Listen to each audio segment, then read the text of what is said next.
Madam इस वक़्त नरेंद्र मोदी साहब के बारे में कहा जा रहा है कि वो बहुत पॉपुलर हो गए हैं। बड़ा ताकत से वो इलेक्शन जीते हैं बिहार के अंदर। What do you make of that? इसको आप कैसे देखती हैं? क्या नरेंद्र मोदी इज़ अनबीटेबल? सबसे पहले बहुत शुक्रिया सर आपने इनवाइट किया और बिल्कुल मेरा ख्याल है कि मैं आज देख रही थी कहीं पर यूट्यूब पे हसन निसार साहब ने भी बड़ी मुबारकबाद दी है नरेंद्र मोदी जी को और बहुत तारीफें की हैं। तो मेरा ख्याल है बिल्कुल मोदी हुँ, जी इस वक्त जिस तरीके से जीते हैं, लोगों का ख्याल था कि शायद इतने लंबे मार्जिन से नहीं जीत पाएंगे, इसलिए कि राहुल गांधी ने जो है वो हर कोशिश कर देखी उन्होंने। तो वो आपने देखा था वो कहाँ सारा की जोर लगा ब्राजील की दिया कि था। कहाँ की मॉडल भी ले आए थे कि जिससे वोट डलवा दिया है और ऐसा वैसा वोट चोरी का इल्जाम भी लगाया गया और बहुत सी चीजें हुई। तो हुँ, कई लोगों का जिनसे मेरी बात हो रही थी हिंदुस्तान में भी और पाकिस्तान में भी सबका ये ख्याल था कि शायद थोड़ा टफ कंपटीशन होगा, लेकिन ऐसा नहीं हुआ और एक बहुत लंबे मार्जिन के साथ जो है वो मोदी जी की पार्टी और उनके साथ जो दूसरी दो पार्टीज और हैं वो मिलकर जो उन्होंने इलेक्शन लड़ा, तो उसमें बहुत जबरदस्त तरीके से उनकी जीत हुई है। और यकीनन मेरा ख्याल है इससे पाकिस्तान को बहुत कुछ सीखना चाहिए कि आप जितना मर्जी भारत के साथ आपके इख्तिलाफात हों, जितना मर्जी आप भारत को बुरा भला कहें, लेकिन वहां पर जो इलेक्शंस होते हैं उसमें जो है बिल्कुल, किसी किस्म की गड़बड़ नहीं की जाती। जो पब्लिक जिसको लाना चाहती है उसको लाती है। ऐसा नहीं है कि किसी का मैंडेट होगा और कोई और आके बैठ जाएगा, वो चीज कम से कम भारत में नहीं होती जो हमारे यहाँ होती है। इसीलिए जो है वो उन्होंने यकीनन कुछ ना कुछ डिलीवर किया होगा, कोई ना कोई अचीवमेंट होगी पीएम मोदी की और उनकी पार्टी की और उनके साथ जो कोलिशन की पार्टीज है इस बार थर्ड टाइम तो उनकी कोई ना कोई अचीवमेंट्स होंगी जिसकी वजह से बिहार जैसी जिसको कि एक बड़ी स्टेट में शुमार किया जाता है, वहां पर उनकी इतनी जो कहना सबसे चाहिए इंटरेस्टिंग जबरदस्त इलेक्शन तरीके जो से होता है वो ना, जीते हैं। वो बिहार में होता है, तो मैडम कभी ऑब्ज़र्व करना। क्या पाकिस्तान को सीखना चाहिए इस चीज़ से? आपने कहा पाकिस्तान को हम्म। सीखना चाहिए इससे।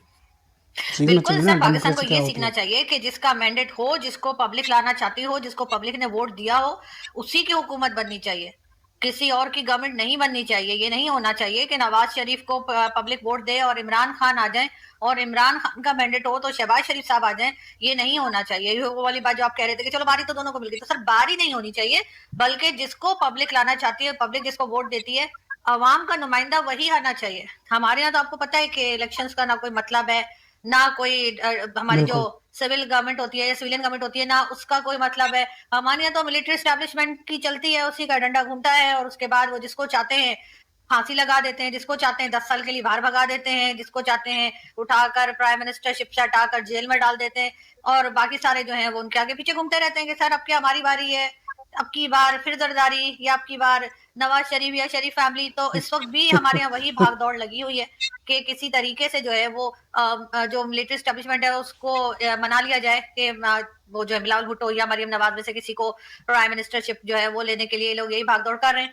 क्योंकि इन्हें पब्लिक की जरूरत ही नहीं है। पब्लिक के वोट का कोई मतलब ही नहीं है। मुझे तो लगता है इलेक्शन में हम लोग पैसा जाया करते हैं, टाइम जाया करते हैं। अगर ऐसे ही लाना है कि किसी एक इदारे ने या किसी कुछ लोग हैं जिन्होंने डिसाइड करना है कि कौन आएगा, तो वैसे ही डिसाइड करने क्यों लोगों का टाइम और पैसा वेस्ट करते हैं इलेक्शन बिल्कुल, करा के सही खामा बात है। खाई।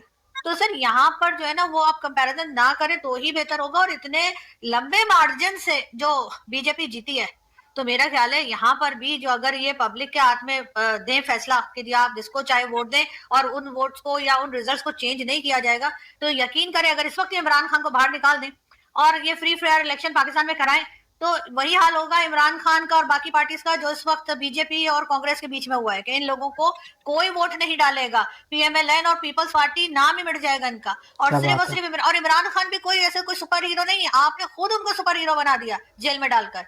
क्योंकि हमारे यहाँ तो जो जेल उस में जाता है बेचारे वो को कुछ और जेल बने में ना डाल बने रखा है हीरो कब जरूर से बन जाता बेचारा। है। तो इमरान खान को जब से जेल और 4 साल हो वर्ल्ड गए कप सर, चार विनर साल इमरान खान की गवर्नमेंट को रहा है गए हुए बताओ, और ये आज तक इनका ये हाल कोई हो दिन गया। ऐसा नहीं जाता जिस दिन ये अता तारड़ साहब या दूसरे जो वो मिनिस्टर हैं या चीफ मिनिस्टर पंजाब के ये इमरान खान का नाम लेकर रोना गाना ना करें। तो मैडम इसका मतलब क्या है अगर मोदी साहब पावर में हैं, तो अगले कुछ साल में और रहेंगे वो तो इट मीन्स कि भारत और पाकिस्तान के मामलात तो बेहतर नहीं हो जा रहे। मतलब द सिचुएशन इज़ नॉट बिल्कुल भी नहीं, राइट फॉर टॉक्स। कम मतलब से कम 50 सिचुएशन कोई सालों तक अच्छी तो नहीं। नहीं है। पहले कैसे देखते कश्मीर हैं पे आप इसको? बैठ के बात करो, नहीं तो सर आपका तब क्या ख्याल है कि अगर पीएम मोदी की गवर्नमेंट ना होके कांग्रेस की सवाल गवर्नमेंट आप फर्ज कर लें। जी। सवाल ऐड कर लूँ थोड़ा-सा हाँ। और। मतलब ये है कि अगर अभी मोदी साहब पावर में हैं और लग ये रहा है कि उन्होंने पिछली जो गवर्नमेंट पिछले साल इलेक्शन हुए वो कोalition गवर्नमेंट बनी, लेकिन मोदी साहब स्टिल पावर स्टिल पॉपुलर, ठीक है? So if he still popular and लगता ये है कि वो जीत जाएँगे अगला इलेक्शन भी, हम्म। जो 2029 में आ रहा है। तो इसका मतलब है कि पाकिस्तान के जो ताल्लुकात भारत से अगले 8-9 साल और ख़राब हैं, फ़िलहाल एट जो अभी मिनिमम नज़र आ रहा है, क्योंकि 4 साल तो ये 3 साल और हैं, अगले 5 साल भी ख़राब हैं। तो इसको आप कैसे देखते हैं? क्योंकि एक इंप्रेशन ये आ रहा है कि जो इंडिया के अंदर उन्होंने मुसलमानों के इर्द-गिर्द घेरा टाइट किया हुआ है। That is also one of the logic के पहले ठीक है जी, बांग्लादेश में मुसलमानों को टाइट करो, पाकिस्तान मुसलमान है, टाइट करो, इंटरनल भी टाइट करो, तो वो एक और डेराइव पे चल पड़े हैं। तो इट मीन्स कि हमारे उनसे ताल्लुकात जो हैं, आपको नज़र आ रहा है कि अनदर 10 इयर्स नहीं सही होने जा रही, तो व्हाट नहीं शुड वी होने डू? जा रहा। What would should we do इस पे? लेकिन सर जिस वक्त कांग्रेस की हुकूमत थी, जिस वक्त इंदिरा गांधी की तब कौन हुकूमत सा थी सही या था? राजीव गांधी की हुकूमत थी, क्या उस वक्त पाकिस्तान के साथ टर्म्स बहुत अच्छे थे? क्या उस वक्त हम एक दूसरे को लड्डू वड्डू भेजा करते थे, तारीफें हुआ करती थी? अगर आप उस वक्त की हिस्ट्री या उस वक्त के लोगों से अगर बात सुने तो अब तो आपको पता गले से लगेगा कि पकड़ उस रखा है वक्त भी पाकिस्तान पाकिस्तान को। के टर्म्स अच्छे नहीं थे। इंदिरा गांधी के साथ भी प्रॉब्लम थी यहाँ के लोगों को, राजीव गांधी के साथ भी प्रॉब्लम रही है, कांग्रेस की हुकूमत में भी हमारी नहीं बनी, और इसी तरीके से बीजेपी के टाइम पर भी हमारी नहीं बन रही। तो हमारी तो कभी किसी से नहीं बनी भारत में। हम तो वो कश्मीर कश्मीर करके सबके पीछे पड़े रहे। तो अगर अभी आप फर्ज करें कि अचानक से कोई चमत्कार हो जाता है, जो क्योंकि वो जो है राहुल गांधी जो है वो प्राइम मिनिस्टर बने, वो कुछ चमत्कार ही हो सकता है। तो अगर वो आ जाए तो आपके ख्याल से ये कश्मीर का इशू वो सॉल्व कर देंगे? आपके ख्याल से जो टेररिज्म हो रही है या जो टेररिज्म की बात बार बार की उसने तो कर जाती है दिया और भारत की हमने तरफ देख से, तो लिया। वो राजीव गांधी वो करना बंद कर देंगे? इस वक्त कुछ भी नहीं कर रहे वो, क्योंकि उनका अपना कोई एक स्टांस नहीं है, उनका अपना एक इतनी पावर नहीं है जिससे कि वो अपने आप को आगे ला सके। सर 94 टाइम्स इलेक्शन हारे हैं, मेरा ख्याल है बड़ी जल्दी सेंचुरी भी करने वाले हैं राहुल गांधी। 94 इलेक्शन तो ऑलरेडी हार चुके हैं वो, और अब 6 ही रह गए हैं, वो भी वो कर लेंगे इंशाल्लाह। अगर उन्होंने इसी तरीके से काम जारी रखा तो वो बहुत सेंचुरी जल्द जो है होने वाली सेंचुरी है। भी कंप्लीट कर लेंगे। तो दोस्तों आपने देखा ये थी कमर चीमा और आरजू काज़मी की डिबेट। जब भी हम आरजू काज़मी की डिबेट देखते हैं चाहे चीमा के साथ, मज़ा बहुत आता है। अब भी बताना कि मज़ा आया कि नहीं आया, मज़ा बहुत आता है। और जो आरजू काज़मी जो अपने पॉइंट्स रखती है ना, वो बहुत अच्छे होते हैं। और जैसे कि आप जानते हो कि बीजेपी बिहार में आ गई है, और क्या बोलते हैं, बिहार के बाद उनका अगला पड़ाव है वेस्ट बंगाल, जो कि 2026 में इलेक्शन होने वाले हैं। तो बिहार में जो लहर चल रही थी ना, मोदी और नीतीश की चल रही थी, वो ही बनने वाले थे, सबको पता था। लेकिन वो तेजस्वी यादव है, वो बेचारा, पिछली बार उसकी बड़ी पार्टी बनी थी, लेकिन इस बार तो को राहुल गांधी के साथ मिलके तो उसने अपनी पार्टी का भी सत्यानाश कर दिया। राहुल गांधी ने सबसे पहले तो केजरीवाल का सत्यानाश करा, उसके बाद ये तेजस्वी यादव का सत्यानाश कर दिया, और अब पता नहीं किसकी बारी है, अखिलेश की बारी है शायद। तो भाई अब क्या कर सकते हैं, देखो।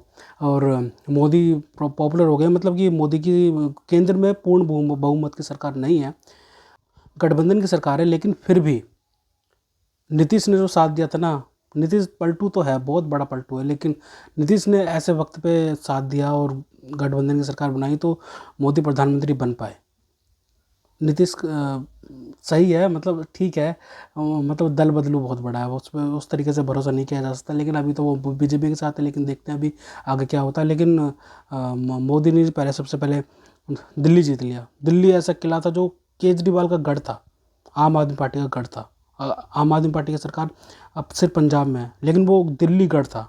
दिल्ली से ही उखाड़ फेंका केजरीवाल को। वो कोई सोच नहीं सकता था कि केजरीवाल को वहाँ से उखाड़ा जा सकता है, लेकिन मोदी ने करके दिखाया। फिर गुजरात में तो पता ही है, गुजरात तो मोदी का ही गढ़ है, वो भी जीत लिया।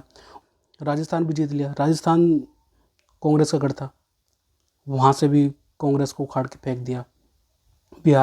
बिहार में 5 सीटें आई हैं कांग्रेस की, 5 सीटें आई हैं। मतलब कुछ सोच सकता है कि एक टाइम पे कांग्रेस पूरे देश पर राज कर रही थी। ऐसा कोई राज्य नहीं था जहाँ पर उनकी सरकार ना हो, या फिर गठबंधन की सरकार ना हो, हर जगह पे उनका रास्ता। लेकिन जब से राहुल गांधी ने कमान संभाली है ना कांग्रेस की, तब से बंटाधार हो गया है कांग्रेस का। क्योंकि वो राजा भैया है, राजा बाबू है, वो तो अपने जैसे बंदे को रखता है साथ में, जो कि वरिष्ठ वो है, नेता है, उनको सबको साइडलाइन कर दिया है। सबसे बड़ा उदाहरण तो वो है हेमंत बिस्वा शर्मा, जो कि आसाम के चीफ मिनिस्टर हैं। वो कांग्रेस में थे पहले। वो कैसे व्यवहार करता था राहुल गांधी, सब आप सबको पता है। कुत्ते की वाली पोजीशन पर रखता था, अपने कुत्तों को बैठा के बिस्किट खिलाता था साथ में, उनके साथ बैठा के। अब ये तो हाल था। अब देखो वही हो रहा है जो होना था। कांग्रेस तो आगे नहीं बढ़ सकती इस तरीके से, क्योंकि कांग्रेस में अब कुछ नहीं बचा, कुछ भी नहीं बचा है। जहाँ हर जगह से इलेक्शन होते हैं वहाँ से हारते हैं वो। मोदी के सामने तो वैसे ही बोनी है कांग्रेस। कांग्रेस को एक बड़ा नेता चाहिए, जो कि बनाना चाहिए उनको। इन्वेस्ट नहीं करते ना इस चीज़ों पे, वो परिवारवाद के साथ चलते हैं। बस वो ही बना रखा है। उससे राहुल गांधी से अच्छी तो उसकी बहन है, क्या बोलते हैं, प्रियंका गांधी, जो कि सेंसिबल बात कर जाती है कभी कभार। राहुल गांधी की तो सर पैर की बातें, मीम मटेरियल इतना बनता है, बस ख़त्म टाटा बाय बाय करना आता उसको, और कुछ नहीं करना आता। बस सोने का चम्मच चांदी का चम्मच लेके पैदा हुआ है और वही उसी से चल रही है अब जो भी चल रही है। वो थाईलैंड चला जाता है, थाईलैंड चला जाता है भाई साहब छुट्टियाँ बनाने के लिए। यहाँ पे इलेक्शन में कौन काम आएगा, इलेक्शन में कौन करेगा भाई। तू सबसे बड़ा नेता है, वहाँ पे जा, वहाँ पे रैलियाँ कर। बिहार बहुत बड़ा स्टेट है, कितनी सारी लोकसभा की सीटें हैं, इनको कोई परवाह नहीं है। सबसे ज़्यादा सीटें तो खैर यूपी में तो कोई परवाह ही नहीं है उसको, बिल्कुल भी परवाह ही नहीं है। वहाँ पे जिसकी कहते हैं जिसकी यूपी में सरकार आई वो ही केंद्र में सरकार बनाता है, लेकिन कोई परवाह ही नहीं है। बिहार में भी परवाह नहीं रही। देखो अब ये हो गया, अब बीजेपी का नेक्स्ट टारगेट है वेस्ट बंगाल। वेस्ट बंगाल जीतने के बाद पूर्ण मतलब ऐसा कोई राज्य नहीं होगा जहाँ पे मोदी सरकार हो ना। क्या बोलते हैं, साउथ को छोड़ के। साउथ में तो थोड़ा बहुत इधर उधर है मामला, लेकिन साउथ में भी हो जाएगा। लेकिन बात रही पाकिस्तान की, जब से मोदी आया, जब से लंका लगा रखी है पाकिस्तान की मोदी ने, तो छोड़ ही नहीं रहा मोदी। क्योंकि भाई साफ बात है, आतंकवाद करते रहोगे बात ही नहीं होगी, बात होगी सिर्फ कश्मीर पे। कश्मीर में आतंकवाद करना बंद कर दो तो बात होगी। सिंपल सा फंडा है। पाकिस्तान को नहीं समझ आ रहा तो नहीं समझे में आए। पाकिस्तान का पड़ोसी देश है भारत, और भारत इतनी तरक्की कर रहा है और पाकिस्तान कुछ भी नहीं कर पा रहा। पाकिस्तान को चीज़ें इतनी सस्ती मिल सकती हैं, कच्चा माल वगैरह सब सस्ता मिल सकता है भारत से अगर दोस्ती कर ले तो, पीओके से कब्जा हटा ले तो।